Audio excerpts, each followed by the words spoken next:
Egunon guztioi, osoko bilkura hasi baino lehen udalforoko ikasleak etorri dira haien proposamenak guztion artean entzuteko, eta, bueno, orain zure hitza da. Gaur etorri gara eskola agenda 2030 inguruan, ikasleek egindako lana aurkeztera. Badakizuen 2 urteko lana da, zikloka egiten da, eta lehenengo urtean gai baten inguruan diagnostiko bat egiten dute. Bigarren urtean eskuhartzea egiteko. Orduan, ordu behian zelango egoera dagoen aztertu dute, eta orain izango dute zeren inguru, baina gutxo gora bera, 12. ODS helburu jasangarriko helburuaren inguruan egin dute, eta batez ere fokoa ipini dute kontsumo arduratsua. Orduan, orain hasiko dira, hemen dauzkagu otzartzarako ikasleak, haiek hasiko dira aurkezpenarekin, Felitzeko dauzkagu bai, eta begia behatzeikoa. Bai? Mikrofona bertan? Bai, eta hartu behar dute mikrofon hori. Entzuteko.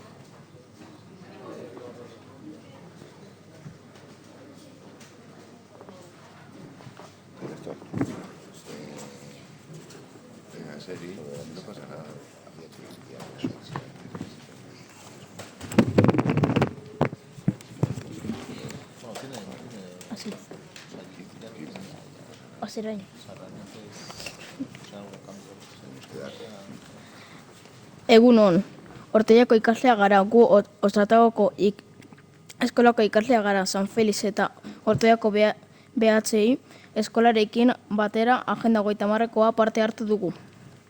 Jasangarriko helburu berri batekin hasi gara. 12. ekoizpen eta kontsumo arduratsuak. Zertarako, ekoizpen eta kontsumo eredu jasangarriak bueltatzea da helburu. Ingurunea babesteko eta baliabideak modu arduratsuan erabiltzeko. Eskola Agenda 2030ean 3 ikastetxeak elkarrekin egiten dugu lan ikasleok gara, ekintzak eta erabakiak hartzen ditugunak elkarlanean guk erabiltzeko garaian inguruan Ortuellako egoera ezagutzeko eta hobetzeko. Hemen duzue gure bilerako baten argazkiak. Aurten diagnostikoa egiten tokatzen zaio, kontsumo jasangarriaren inguruan. Naiz eta elkarrekin lan egin, eskola bakoitzak gai horren inguruko atal zehatz batetaz arduratu da. 3 eskolen artean martxoan zehar 453 inkesta egin ditugu, Ortuellako herrietaren artean. Otzartaga eskolan 2 inkesta prestatu ditugu, produktuen jatorriekin zerikusia zuena eta herriko biztanleen erosketa ohiturak aztertzeko. Baina biak bateragarriak dira. Inkesta egiteko herriko leku desberdinetatik ibili gara. Anbulategia, Sagrada Familia, Txarta Parkea, Kurruzko aldea eta Korreoz. Ere bidali dizkiegu gure eskolako familiei. Biztanleen 95% Ortuellan erosketak egitea nahiago du. Uste dutelako denda txikietako produktuak kalitate handiagokoak direla. Baina azkenean ia 98% merkataritza gune handietara joaten dela. Beste taldetik ikusi dugu herritarrek oso barneratuta dutela, gertuko produktuen garrantzia. Baina azkenean 60% prezioa lehenesten du, jatorriaren aurrean.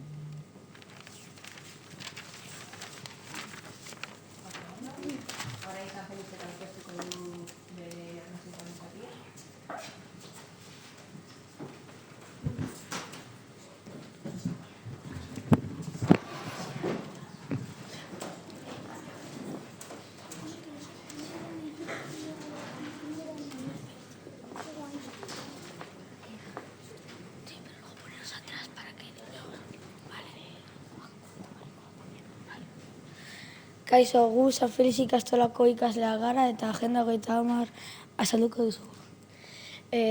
Aurten egindako lana azalduko dizuegu. Gure gaia kontsumo arduratsua izan da, eta 2 inkesta egin ditugu. Herrian 10-20 pertsona galdetu diegu. eta ikastolan 201 ikasle erantzun diegu. 201 pertsonei galdera batzuk galdetu genion eta bi galdera aukeratu ditugu. Lehenengo galdera egiten dituzuen erosketen artean zein portzentai izango litzateke online. Eta gehien bat 25 berrogei portzentua esan zuen. Eta bigarren galdera egin aukeratu duguna izan da, erosten dituzuen produktuak jatorria aztertzen duzue. Gehien bat esan zuen batzuetan baietz, gero gutxienak esan zituzten ez zirela inoz fijatzen, eta gero erdi bat baietz beti egiten zutela. Etiketak jatorria beharrezkoa den eta abar. Kontuan hartzen dira, inkestuaren 30ak horrela adierazi dute. Baina gero ditugun aukerengatik, erosotasunagaitik eta presioagaitik ez dugu hain arduratsu kontsumitzen. Produktu motaren arabera ere kontzientzia handiago edo txikiagoa daukagu. Esaterako inkestatuen 90%ak elikagaiak erosterako orduan gehiago hartzen da kontuan, beharrezkoa den ala ez.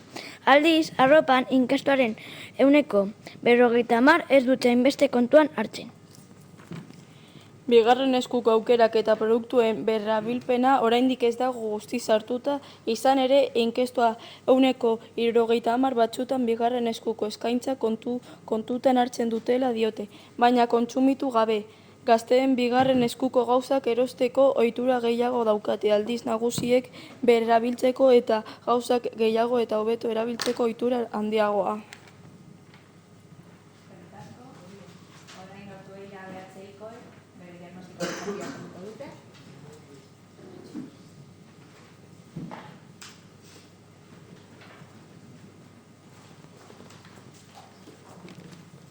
Kaixo, egunon, gu Ortuella BHiko ikasleak gara eta guk egin dugun diagnostikoa presentatuko dizuegu. Ikertatutako gai zehatzak hauek dira. Lehenengoa biztanleen ohitura edo iritzia bigarren eskuko erosketen aurrean, eta bigarren eskuko arropa denda batek arrakasta edukiko lukeen jakitea. Egin dugun metodologia, 75 inkesta egin ditugu Ortuellako biztanleen artean, 18 urteko baino gehiago duten emakume eta gizonezkoei. Bigarren eskuko arropa denda batek ez luke funtzionatuko Ortuellan, edo bakarrik arropa behintzat ez. Beste produktu mota bat salduko balu behar bada funtzionatuko luke. Jendeak normalean ez du bigarren eskuko denda batean arropan erosten, ezta interneten ere. Ohiko dendak dira erabiltzean oraindik ere. Arropa gehiena merkatal-gune handietan erosten da 21,3%. Baina denda txikietan ere 1,36%. Jende gehienak ez luke bigarren eskuko denda bat erabiliko edo oso gutxi, 44,6%. Produktuak saltzeko arrazoi bezala, etenik ekonomikoa eta ingurunearen babesa egongo lirateke, 34%. Naiz eta jendeak esan batzutan bigarren eskuko dendetan erosten dutela, horrek denda batek gaur egun zaila izango luke aurrera egiteko Ortuellan. 75,3%. Gainera, biztanleriaren gehienekoak ez daki gaur egun bigarren eskuko denda bat existitzen denik Ortuellan. 74,3%.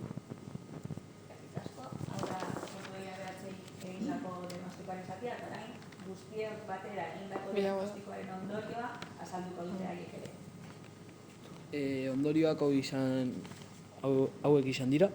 Biztanle kontzientzia handiagoa kontsumo arduratsuan dutela, baina ez dira ekinera pasatuko prezioagatik, erosotasunagatik eta bar. Horregatik ez da praktikara eramango.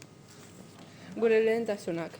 Bertako produktuak erostea, plastikoa gutxitzea, herriko dendak aukeratzea, birziklatzeko ohitura eta erosle jarrera arduratsua izatea. Eskerrik asko. Orduan, egindako diagnostikoak abiatuz, lanketa bat egin zen esandako lehentasunak aukeratzeko. Eta haiek erabaki zuten haien lehentasunak diagnostikoren aurrean horiek zirela. Beraz, nahi zutela datorren urtean egingo zen ekintzarekin bultzatu horietako gairen bat. Vale? Orduan, orain hasi gara ja pentsatzen proposatutako ekintzak datorren urterako eta azalduko dizkizuegu zeintzuk diren. Angelisek ari Bai.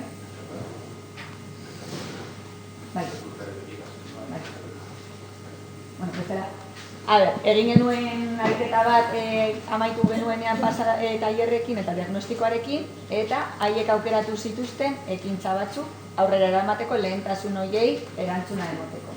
Beraz, egin genuen galdera sorta bat, haiek erabakitzen zituzten galderen aukeren artean, gero ikusteko benetan haiek egin zezaketen. Galdera batzuk egin genituen, testu inguruan, ortueian inpaktu okiko lukeen, ekonomikoki posiblea izango litzateken, haiek ikasle bezala aukera okiko luketen aurrera eramateko, eta bar. Orduan, hainbat aukera atera ziren hortik, eta hauek dira puntuazio gehien edo aurrera egiteko aukera gehien eduki zituztenak. Eta orduan izan zen, eskolan bigarren eskuko truke merkatu bat antolatu astean behin, ikasle eta herritarrentzako irekita. Beraz, haien patioan, astean behin, haiek eramandako eta herritarrek eramandako gauzekin, beharrez dituzten gauzekin, truke merkatu bat egitea. Baita ere, difusio eta sentsibilizazio kartelak egitea eta ekintza herrian zehar. Hau da, badakite, udalean egiten dela kontsumo arduratsuaren inguruko triptiko bat, baina hau ere, hau bultzatzeko eta bai truke merkatu honen berri emateko. Honek 11 puntu lortu zituen haiek egindako bozketatik. Gero, Otxartagak eskolan badauka hortuak, orduan ere haiek proposatzen zuten hortu horretatik ekoizten ziren barazkiekin merkatu txiki bat antolatzea bertako produktuen salmenta bultzatzeko. Eta, azkenean, beste bat proposatzen zen, udalak herrian antolatzen duen azokarekin batera, haiek ere postu bat izatea, non trukatzeko edo bigarren eskuko produktuak saltzeko, eta bai, Otxartagako hortuarekin bat bazetorren, han ere produktu horiek saltzeko, eta, saltzeko edo emateko, eta bertara joaten zen jendeari, bono bat emoteko, gero herriko dendetan trukatzeko, ez? Orduan, horiek guztiak ikusita, gero, zein izan zen atera zen ariketatik atera zen posibleena, eskoletan bigarren eskuko truke merkatua antolatzea eta egin zuten bateratua. Otxartagak hortuak duen barazkiak dauzkanean, haiek ere haien produktuak ipiniko dituzte, eta baita sentsibilizazio kartelak eta bar egingo dira, bai interneten, bai sare sozialetan eta udaleko sare sozialetan eta herriko leku ezberdinetan honen berri emateko. Orduan hori da printzipioz eskolek hartu duten konpromesua kontsumo arduratsuaren inguruan datorren urtean martxan ipintzeko ekimen bezala. Eta azkenik, hausnartu zuten ere, zer udalak edo ortueiak zer egin zezakeen kontsumo arduratsuaren inguruan hobetzeko. Eta aipatu ziren aukera ezberdina. Orduan, aukera bat izan zen. Igual denda batek ikusi dugu ez lukela arrakastarik edukiko egunero irekita egoteko, baina agian, lokalen bat, guraldean arabera ez egoteko kondizionatuta, eukitzea lokalen bat, hilabetean behin edo 3 hilabetean behin merkatu bat sortzeko bigarren eskuko gauzekin. Beste aukera bi dira kosateka bat edo horrelako izena ipini diogu, baina erabilgarritasun gutxiko gailuak alokatzeko aukera ematen duen gune bat sortu. Adibidez, okean leku bat eukin, erramintak edo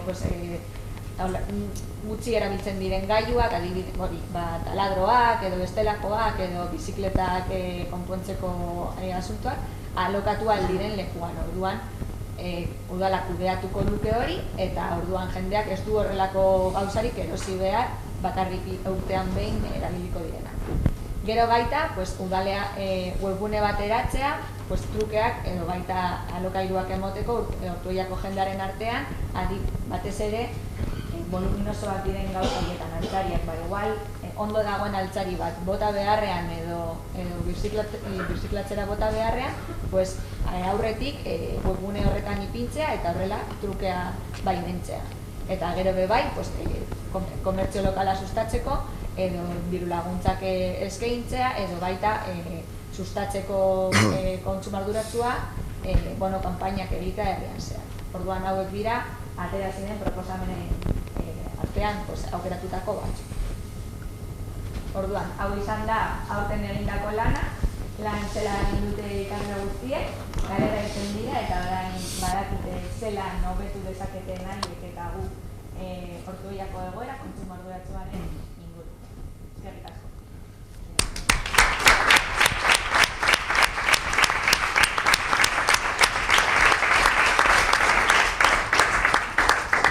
Bueno, zorionak egindako lanagatik, jarri diguzue proposamen batzuk eta irailean bueltan aztertuko ditugu eta bueltan emango dizuet. Orduan orain, kurtsoaren bukaeran, eskertzea zuen lana eta zuen proposamen eta hori, irailean bueltan ikusiko duzue gure erantzunak eta nik uste dut proposamen interesgarriak direla eta aztertuko dugu nola egin aldezakegula. Bale? Venga, eskerrik asko, hemen osoko bilkuran, jakiteko alderdi guztiok gaude, eta hemen erabakitzen dugu Ortuellako gauzak, guztion artean, jakiteko. Horrezagatik, komeni izan genuen hori osoko bilkurara aurkeztea proposamenak. Orduan, denon partez, eskertzea zuen lana, eta oporrak ja hurbil daude, eta gogoekin. Venga, eskerrik asko. Norbaitek itxegin nahi behar du?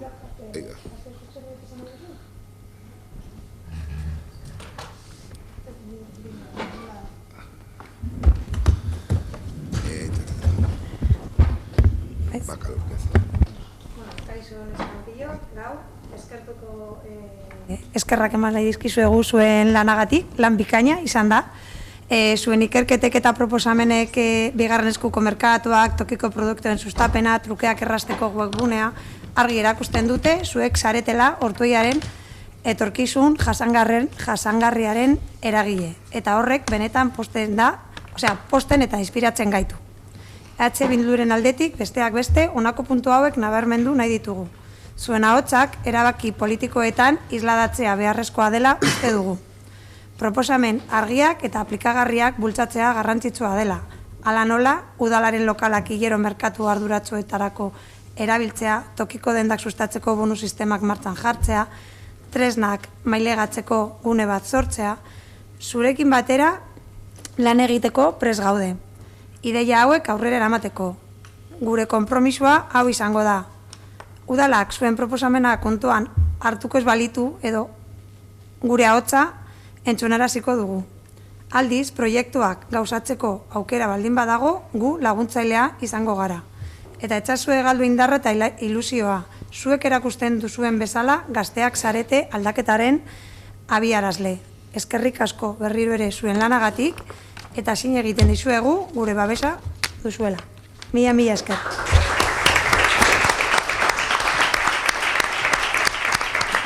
Norbaitek gehiago?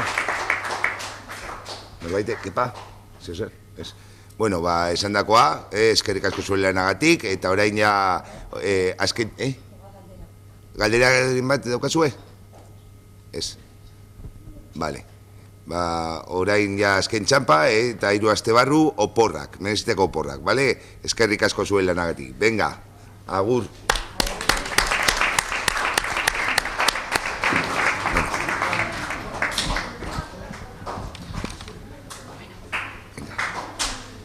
Voy a calentarse. Tú no estás allá encima. No, pues yo estoy bien, he venido...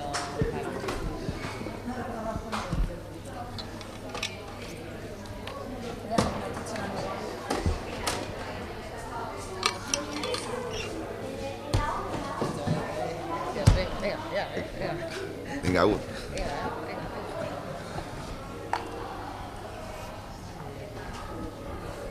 No, pero mejor que la reunión que venía de la U, que estaban conmigo, pues también le damos esto. Para ellos es importante. Ah, es que ricasco. Bueno.